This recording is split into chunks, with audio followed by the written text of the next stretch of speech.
So we are finally in the bird month of the year, and it is the perfect time to just cozy up and read a good book. I absolutely love using my Kindle for a good cozy reading sesh. And whether if you are new to Kindle or you've had it for a while and maybe need to take it off and dust that bad boy off, I have some great tips for you to get the best out of it and have the ultimate cozy experience. Hey, hi, hello, my name is Myra. I am your favorite productivity loving Slytherin, and we do all things cozy tech here, which includes the Kindle. So let's go ahead and hop right on into these tips that you may not be too familiar with. So the first tip is actually reading in landscape, which I recently discovered. It actually works out a lot better for me when I have my Kindle propped up on my gooseneck arm if I don't want to actually hold the Kindle, as well as easier for my gooseneck to actually grab it this way. And it is super easy to go ahead and adjust it. So what you're going to do is head over to your book. We're going to tap up at the top. You're going to see the AA like text kind of symbol. So go ahead and click on that.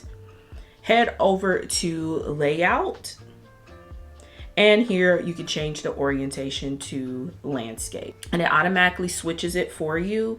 If you want shorter margins, which I personally do like the little bit of shorter margins. So I do use a clicker, especially when I read in bed, and the margins being a little bit tighter allows me to have the clicker on the side without covering up any words. And if you go back to the book, you can go ahead and click left and right and move on through the pages as normal. I've also seen a lot of people love the landscape mode when they work out. They can have it propped up on the treadmill or on the bike and be able to read their book without hitting the bottom of it and turning the Kindle off. So it's perfect if you love to read while working out. Or in my case, it just, for whatever reason, my gooseneck just claps onto this a lot easier. I don't have to really fight with it when it's in landscape mode. But if I'm just out and about, I do it in typical mode. So you can always go back and change that by doing the same process and putting it back on regular mode. Now, I typically go about reading my Kindle during the evenings and at night, so I absolutely use the mess out of this next tip, and that is dark mode. Well, this is actually funny and very simple, but I've heard a lot of people did not know that there is a dark mode on the Kindle, and super easy to get to. What you want to do in this case is go to your book. We're going to swipe down from the top, and you're going to get all of these lovely options here. And as you can see on the far right is the dark mode. Simply click on that, and now you have the inverted colors for easier read. This is perfect for at night. It is far less harsher on the eyes, and it's a good way to not disturb your partner or if you are sharing a space with someone at night while reading. I go back and forth depending on when I am reading, what area I'm in, between dark mode and regular mode, and it is a super easy adjustment to switch on and off at any given time. So for the next few tips, this is going to allow you to add a lot of customizations to your Kindle, which I absolutely love and adore. As you can see, I love putting stickers and things all over my Kindle to add a little bit more of my personality to my Kindle. So if you are like me, I think you're going to definitely enjoy some of these tips. So let's go ahead and get into how to remove ads. Now, you may already have a Kindle that has ads on them. Most people, when they pick up a Kindle, they do not realize that there is a version where it does remove the ads, but you do have to pay a little bit more. However, there is a way for you to remove those ads for free if you realize that you have ads on your Kindle already, or if you forgot to purchase the removable ads for it. Honestly, simply just reach out to Amazon support. I've heard a lot of folks just simply reaching out to them and letting them know that they weren't aware that there would be ads on it, that the support team will go ahead and remove the ads for you. So try reaching out to Amazon support to have the ads removed. If you want to go ahead and pay for the ads and not talk to Amazon support, there is a way to do that as well. You will have to log on to your Amazon account and have the ads removed. It is about $20, $25. I believe it was around that price range when I had it removed. My Kindle already has the ads removed, so I really can't show you exactly how. But if you want to skip talking to tech support, go ahead and pay the $20, $25 and you will have the ads removed. This is a must to do the next few tips. You cannot get around it if you have ads on your Kindle. So at bare minimum, at least reach out to Amazon support and see what will happen. In most cases, they do go ahead and remove it for you, no questions asked. But worst case scenario, it's $20 to go ahead and get the ads removed, and your possibilities will completely open up to add a little bit more personality. So now that you have the ads removed for your Kindle, let's go ahead and talk about how to add a little bit of personality to it. Starting off with using the current book you're reading cover as your lock screen. So what we're going to want to do is go ahead and hop on into our Kindle. We're just going to do one tap towards the top of the page, and we're going to go to the far right and hit those three dots, settings, and screen and brightness. Then as you can see at the top, it says show cover on lock screen. Mine's is already toggled on. Yours will probably be toggled off, but you can go ahead and toggle that on.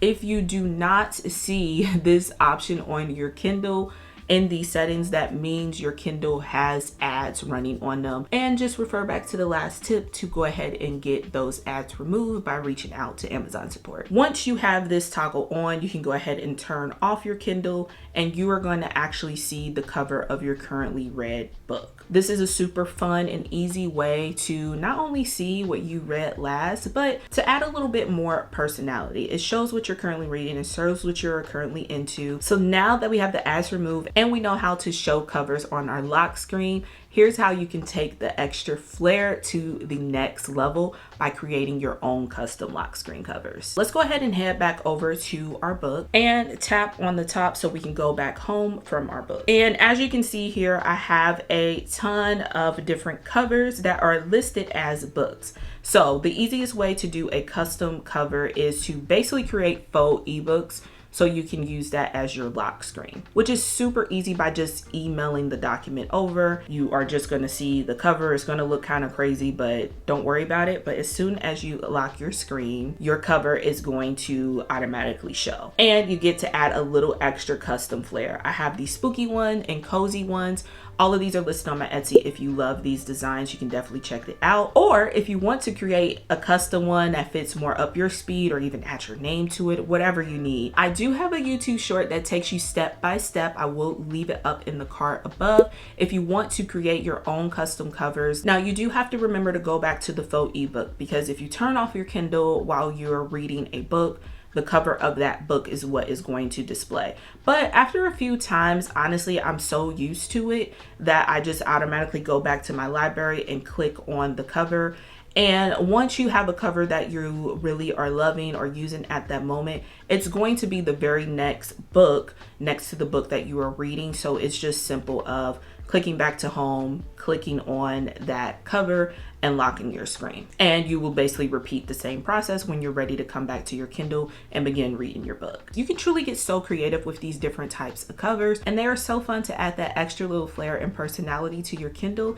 I'm a firm believer of making stuff beautiful and comfy and cozy and something excited that you want to come back to, and adding this little bit of custom lock screen covers really does the trick for me. And I'm sure it will do the same for you as well. And last but not least, let's go ahead and add a actual passcode to your Kindle.